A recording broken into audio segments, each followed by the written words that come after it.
The next three boats that I'm going to paint and then install on HMS Hood are the most complicated three. They all have a canopy over them, which does make painting them a little bit more difficult. Of these three, the Steam Pinnace is probably going to be the easiest, since it's the only one that has a fully enclosed canopy and it has pretty clean lines around its deck. The other two are going to be quite a bit more difficult because of their open canopies, especially the Admiral's Barge, which has a single, very long open canopy that requires me to paint underneath. It's going to be difficult to mask in such a constrained space. I'm going to start by working on the Steam Pinnace. The Steam Pinnace is one of the few MicroMaster 3D printed boats for this ship that actually needs to be assembled. For this boat, the hull, the deck, and the canopy come as separate parts that need to be assembled. Having said that, this is incredibly simple assembly. Since there are quite a few separate components on this base, I'm going to break off the deck just to make it easier to paint. I'm going to start by painting the deck because that is where the most detail is. It is going to be the most complicated part to paint, so I might as well start there. After breaking the deck off of its base, I do a little bit more cleanup, breaking off these few support structures that were created during the printing process. These snap off very easily. Once I have them all removed, I use a file to smooth out the base a bit. I'm smoothing out the base just to make sure that it sits better within the hull. It's probably not entirely necessary, but this is just going to ensure a good fit. With the preparation of the resin complete, painting can begin. The first color that I'm going to paint is XF64. This is red-brown. This is the color that I'm using to represent the decks. Since this is the base color, at this point no masking is required, so I just spray everything with XF64. After the red-brown paint has dried, I move on to XF78, wooden deck tan. I'm using wooden deck tan to represent raw wood, so these are various benches and fittings on the inside of the hull. There are a few areas that are a bit difficult to reach, so I'm just going to mask those off so that I don't have to try and repaint those with red-brown at a later stage. So once those areas are masked off, I then spray the inside the hull with XF78. After the XF78 has dried, I apply small strips of masking tape to the areas where that paint should remain visible. This is mostly these benches on the inside of the cabin. And then I spray the boat with XF2 white. When I was masking off the deck, which was originally painted in XF64 to protect it while I painted the white canopy, I realized that I was painting here in a bit of the wrong order, and that it would actually be easier to mask off the canopy and then paint the wooden deck later. So I didn't bother to go ahead with masking off the wooden deck. I just painted everything in white and then returned to painting in XF64 red-brown after I'd masked off the canopy that I had just painted white. After removing the masking tape, a little bit of touch-up with a brush was required for the red-brown, and then also some touch-up with an airbrush for the white paint. You can see now, while I'm touching up areas of the white paint, how much more intensive it is to apply all these small little pieces of masking tape. The other issue is that even though this masking tape is very thin, when you do put multiple layers overlapping like this, it does stack up. And if I'd painted the first layer like this, then when viewing the boat from the side, you would see a jagged line of red at the bottom of the canopy. With the masking tape applied to the canopy, I was able to get the red-brown paint to run cleanly right up to the bottom of the canopy. After touching up the red-brown paint and white paint, then move on to a little bit more detailing. Here I'm painting the ship's wheels and control in a dark gray. This is XF24. I'm not sure what the correct color for these controls should be, so I'm just taking a guess here, going with something that I think will look reasonable. I'm also going to paint the stern of the boat with XF24. You can see quite clearly in the color images of the 50-foot Steam Pinnace that this is a dark gray area. Once again, I'm not sure what the correct color is. Hopefully XF24 is close enough. The last bit of painting detail that needs to be done on this part of the boat are these pieces of metal. I'm painting these metal parts in XF16 flat aluminium. Moving on from the deck to the hull, break the hull off of its base and then clean it up using files and sandpaper. The hull for the 50-foot Steam Pinnace is very smooth. That is a bit of a departure from the other boats that I've worked on for HMS Hood. It does make cleaning it up substantially easier because I don't have to worry about preserving any detail. The first layer of paint that I apply is XF53. This is the color that I'm using to represent HMS Hood's superstructure. This is not the same color as on the 50-foot Steam Pinnace that I was using as a reference for the deck part. The reason for departing from that boat as the reference for this color is that the HMS Hood Association clearly states that for the 50-foot Steam Pinnace, its hull was painted in the color of HMS Hood's superstructure. While I have the XF53 in the airbrush, I also paint its cradles. I'll get onto using these in a bit. Also, according to the HMS Hood Association, the bottom of the hull for the 50-foot Steam Pinnace was white. So I mask off the waterline on the hull and then spray the bottom of the boat with XF2 white. Another detail that you can see in that image of the 50-foot Steam Pinnace is that this line that runs along the top of the hull should be painted red-brown, the same color as the deck. So I apply masking tape around it just to make it easier for me to get the paint to where I need it to go, and then I paint it in XF64 red-brown. The next little bit of detail is the top of the funnel. From the reference image, this looks to be some kind of a brass material. I don't have brass colored paint, but I do have copper. That is XF6. And I think that's close enough, especially in a situation like this where there's such a small amount of paint that needs to be applied. I think it'll be very difficult to tell the difference between copper and brass in a situation like this. So I paint it with XF6. The last component that needs to be painted for this boat is the roof of the canopy. This should be in the same color as the rest of the canopy, so I painted in XF64 red-brown. On the roof there's also a little bit of detailing that needs to be done. From the reference image, it looks like this rail should be brass. For the same reason that I painted the top of the funnel with XF6, I paint this rail with XF6 copper. With everything painted, assembly can begin. First, I'm going to install the deck on the hull. The fit here is very tight, but it does fit in. And once it is in the correct location, I bond it in place using extra thin super glue that I apply with a wire. This is resin, so plastic cement will not bond these components. After the deck, I put the roof of the canopy in place and then bond it down using extra thin super glue. And I complete the construction by applying a small drop of thick super glue to the top of the canopy and then installing the funnel in its location. There's still a bit more work that I need to do for this boat. It needs to go through the weathering process and then it needs to be installed on the model. But I'm going to do that with the other two boats in this video, so I'm going to set it aside for now and move on to the construction of the Admiral's barge.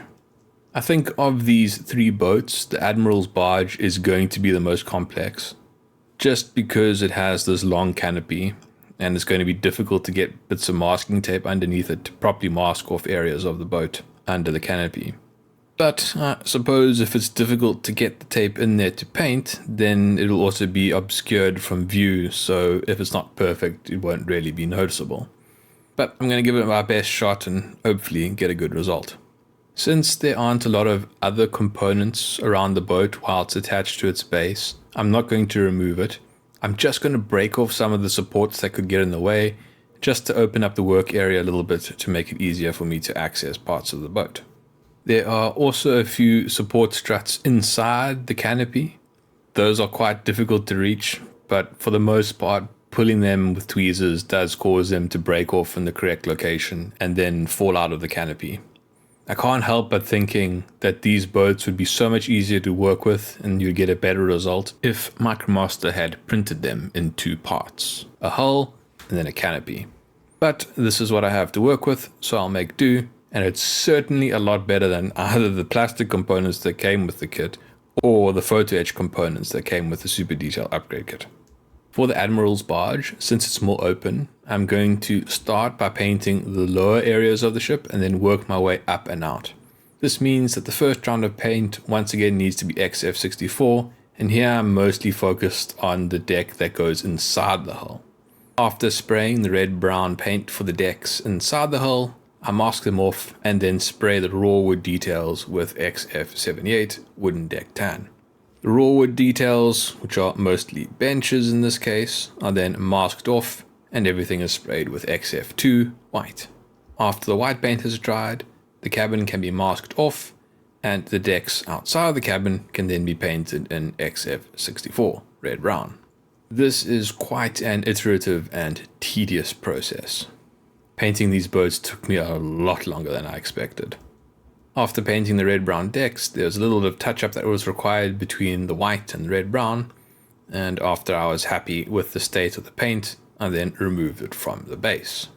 The Admiral's barge has little lines printed on the side of the hull. These are details that I do want to preserve, but I don't really have a good way of doing that. I did find that if I was very light with the sanding sponge and I sanded with the grain of these lines running along the hull, I was able to remove the bumps that were left behind from those stalks from the 3D printing process and retain those lines in the hull. They were muted a little bit, but they're still visible, and I think this gives an overall good result.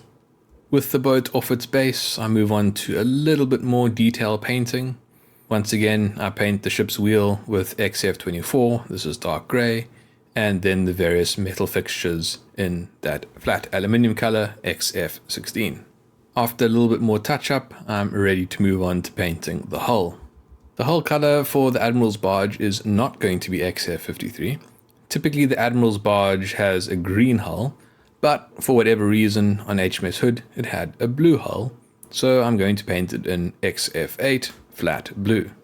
As with the Steam Pinnace, this boat should have a white bottom, so I mask off the waterline and paint the bottom white.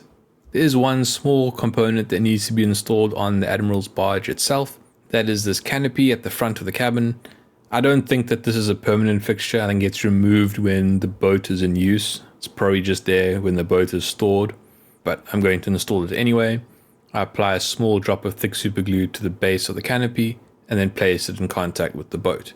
The bond is then reinforced using extra thin super glue that I apply with a wire.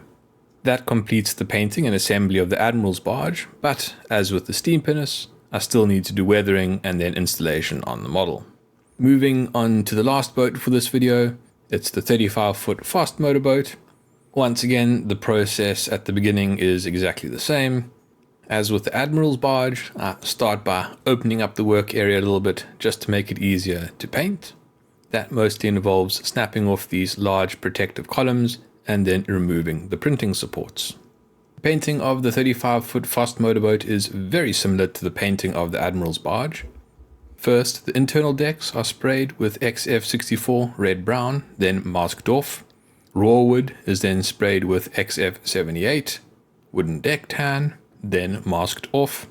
The cabin is then sprayed with XF2 white and then masked off. Finally, the exterior decks are sprayed with XF64 and then all of the masking tape is removed. After removing all of the masking tape, the boat is removed from its base and the hull is cleaned up with a file and sandpaper. The metal components were then painted with XF16 flat aluminium. The hull for the fast motorboat will be painted in the same scheme as the 50-foot Steam Pinnace. That is, the upper hull will be XF53, the same color as Hood's superstructure, and the bottom will be white.